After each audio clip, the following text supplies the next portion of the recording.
January 1997. Paris.A, recording studio somewhere in the city. Queen, we're finishing No One But You, a song written for Freddie Mercury. The last thing the three surviving members would record together under the Queen name. Brian May was there. Roger Taylor was there. John Deacon was there. They recorded the song. They finished it. And then John Deacon looked at Brian May and Roger Taylor and said 4 words. I can't do this anymore. Not angrily. Not dramatically. In the specific quiet of someone who has arrived at a sentence after a long time arriving at it and who has decided to say it simply. He said it. Brian May heard it. Roger Taylor heard it. And John Deacon left. He was 45 years old. He has not spoken publicly since. Not one interview. Not one stage appearance. Not one public statement. 27 years of silence. And at some point in those 27 years, Brian May reached out. He sent a message. He tried to make contact. The reply did not come from John Deacon directly. It came through a third person. An intermediary. A channel between the world that Brian May still occupied and the world that John Deacon had chosen. The reply was 3 words. Brian May has never said what they were. He has never repeated them. He has carried them for whatever number of years it has been since they arrived. This is the story of the silence, the attempt, and the 3 words that came back. The Paris session in January 1997 was the last time the 3 surviving members of Queen were in a recording studio together. The song was No One But You. Brian May and Roger Taylor had written it. John Deacon played the bass. The recording was straightforward. And then it was finished. And then John Deacon said the 4 words. And then he left. Brian May has said they thought John needed a break. That they understood he had been through something enormous. They expected the break would end. That John Deacon would come back. To a conversation. To a dinner. To something. The break did not end. The dinner did not happen. John Deacon went home. He has been home since. And Brian May, who has never stopped, who has kept going the way Freddie asked, began to feel the absence, the way you feel the absence of something that was always there. 27 years of silence from a person who was once in one of the most famous bands in British history looks like a specific set of things. It looks like. No interviews. It looks like. No documentaries. It looks like. No social media. It looks like. A number in the Queen business that goes through an accountant. It looks like.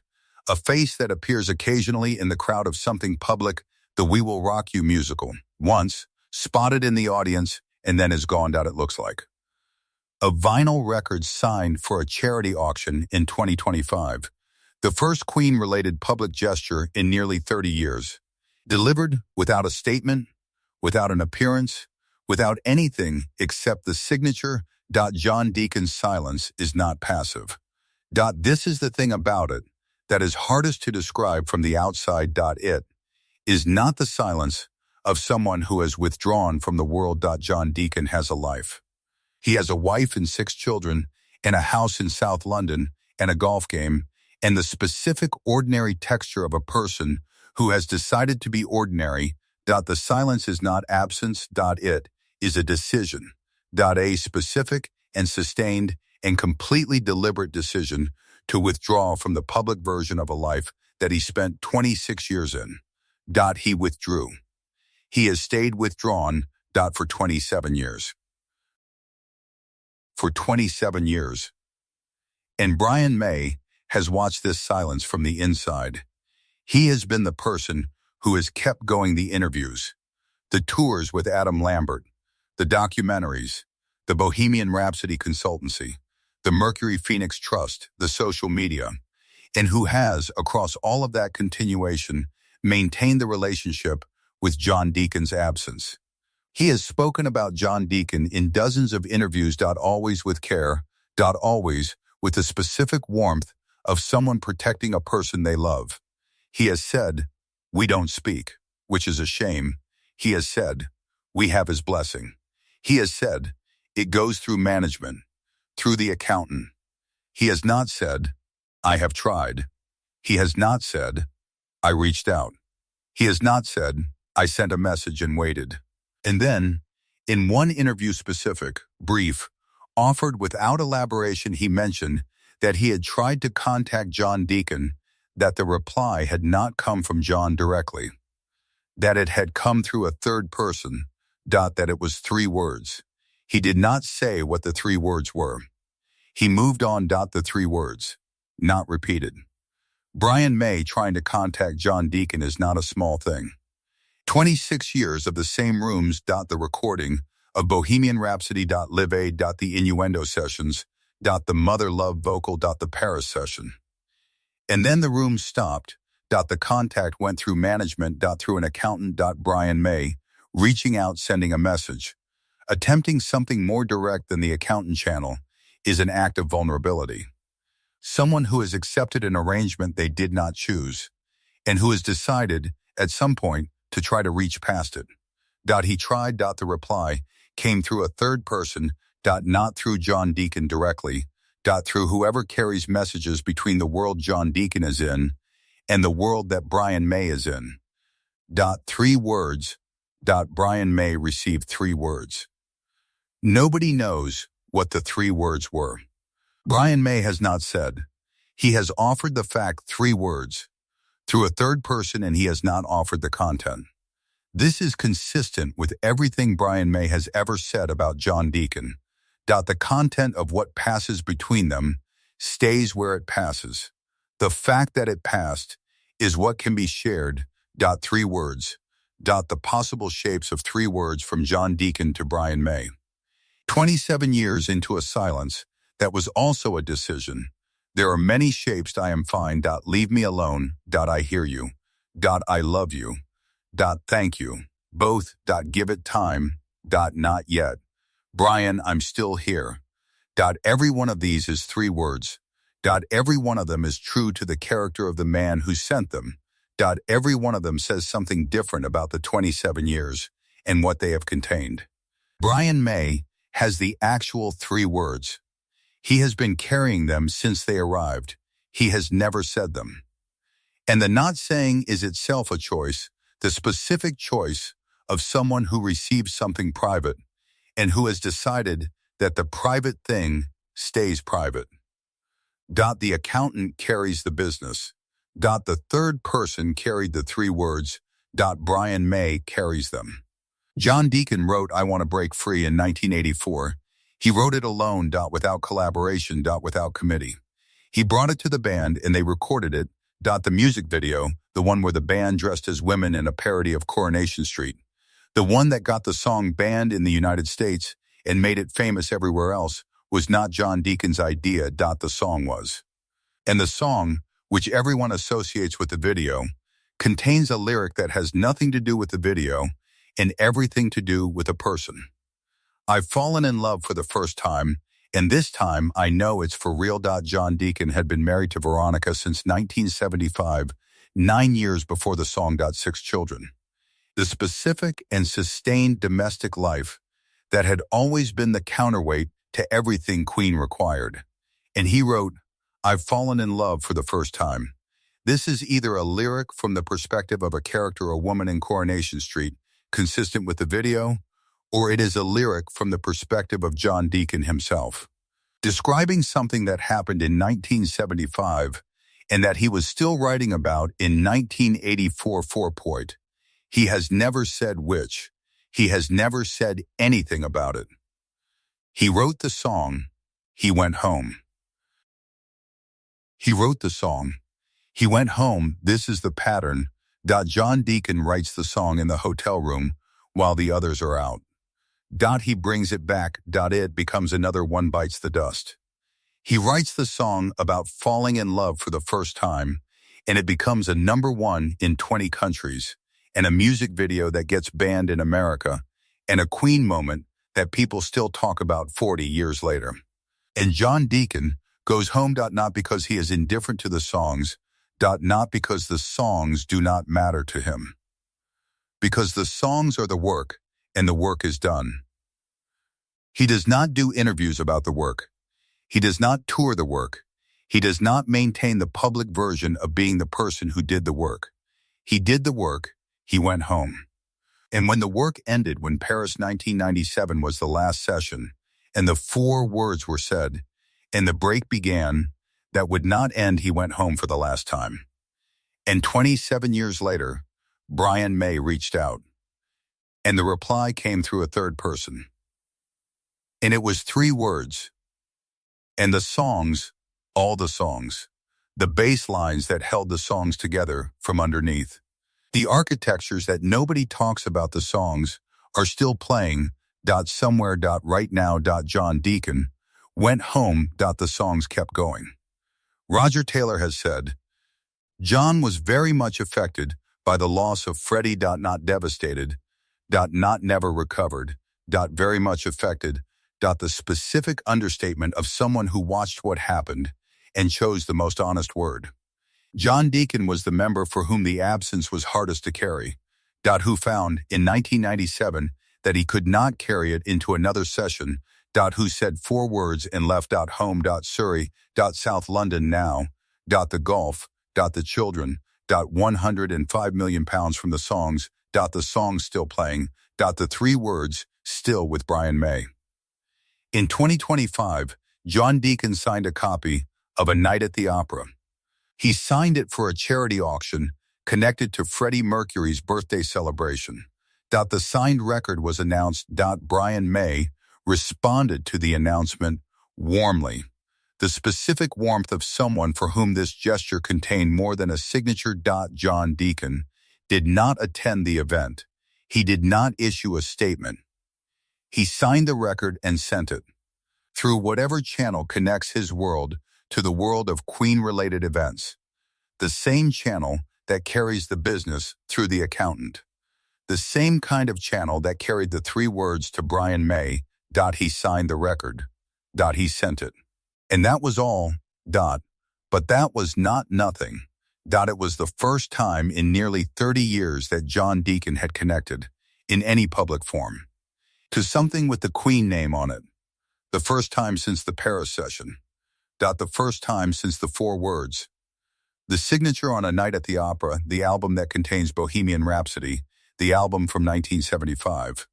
The album from before any of the things that ended, is John Deacon saying something. Not 3 words. 1 name. His own. Still his. Still there. Still there. And Brian May has said, we don't speak, which is a shame.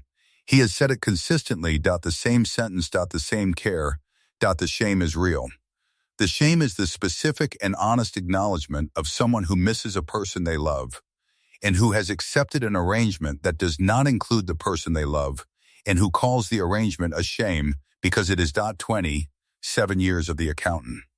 27 years of the business going through management, and 1 attempt. 1 message. 1 reply. Through a third person. 3 words. Brian May received the 3 words. He has never told anyone what they were.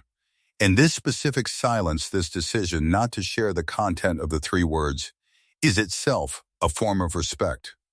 The 3 words belong to whatever is left between Brian May and John Deacon. The fact of the 3 words is what he gave to the interview. The content.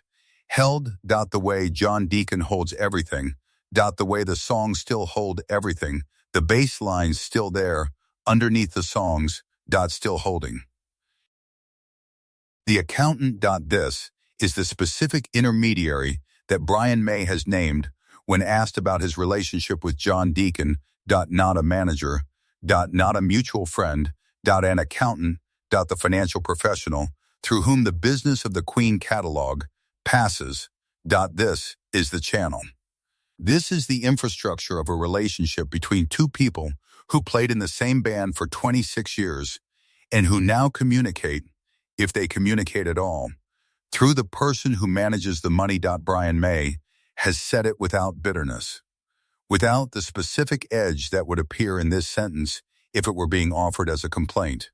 He says it as a fact. A fact he has made peace with. A fact that he calls a shame.The accountant channel. Not dramatic. Not the Cold War of two people who hate each other. The quiet arrangement of someone who has withdrawn from the world and who conducts whatever remaining business exists through the most administrative channel available. The accountant knows John Deacon's address. The accountant carries the agreements. And somewhere, once, the accountant or someone like the accountant, the third person, the intermediary carried 3 words from John Deacon to Brian May. Brian May received them. He has carried them since. The accountant carries the money. Brian May carries the 3 words. No one but you, only the good die young. The title says 2 things simultaneously. The first, no one but you. Directed at Freddie Mercury. The specific and personal address of a song written for a person. The second, only the good die young. The specific and general observation of people who have lost someone they love and who want to understand why. The song was the last thing John Deacon recorded with Brian May and Roger Taylor. January 1997. Paris. He played the bass. He played it the way he had always played the bass, with the specific architectural intelligence of someone who finds the structure underneath the song and holds it in place from below. He played it. They finished the recording. And then the 4 words. And then he left. The song remained. It is on the Made in Heaven album. It closes the album. It is the last Queen song on which John Deacon plays the bass. No one but you. The song that his bass holds from underneath. The song that says the thing that 27 years of silence has been saying in a different form. The things we shared, the songs, the stages, the rooms, those belong to us. No one but you. Still. And Brian May keeps going, and Roger Taylor keeps going, and John Deacon is in South London, and the accountant carries the business. And somewhere there are 3 words that Brian May received and has never repeated. And A Night at the Opera has a signature on it now. And the signature is still John Deacon's. And the songs are still playing. And the bass lines, the ones that held Bohemian Rhapsody from underneath. The ones that held Another One Bites the Dust, and Under Pressure, and I Want to Break Free. And No One But You, those bass lines are still there. In the songs. Still holding. John Deacon went home. The bass stayed. Brian May keeps the 3 words. The accountant keeps the business. And 27 years have passed since the 4 words in Paris. And the record with the signature on it was delivered without a statement, without an appearance, without anything except the name. John Deacon. Still there. Still his. The same name that was on the Queen records. The same name that will be on the Queen records forever. Still there. January 1997. Paris. 4 words. I can't do this anymore. 27 years. Not one interview. Not one stage. Not one public word. An accountant. A business channel. A life. In South London. Golf. 6 children. 105 million pounds. From the songs. The songs still playing. And Brian May reached out. Once. A message. Through whatever channel exists between those 2 worlds. The reply did not come from John Deacon. Directly. It came through a third person. 3 words. Brian May received them. He has never said what they were. He has never repeated them. He carries them. The way the songs carry the bass lines. From underneath. Invisibly. Holding everything in place. 3 words. From John Deacon. To Brian May. Through a third person. Still. With Brian May. Still not repeated. Still his. The most John thing. Saying everything in the fewest possible words. Through the fewest possible people. Still.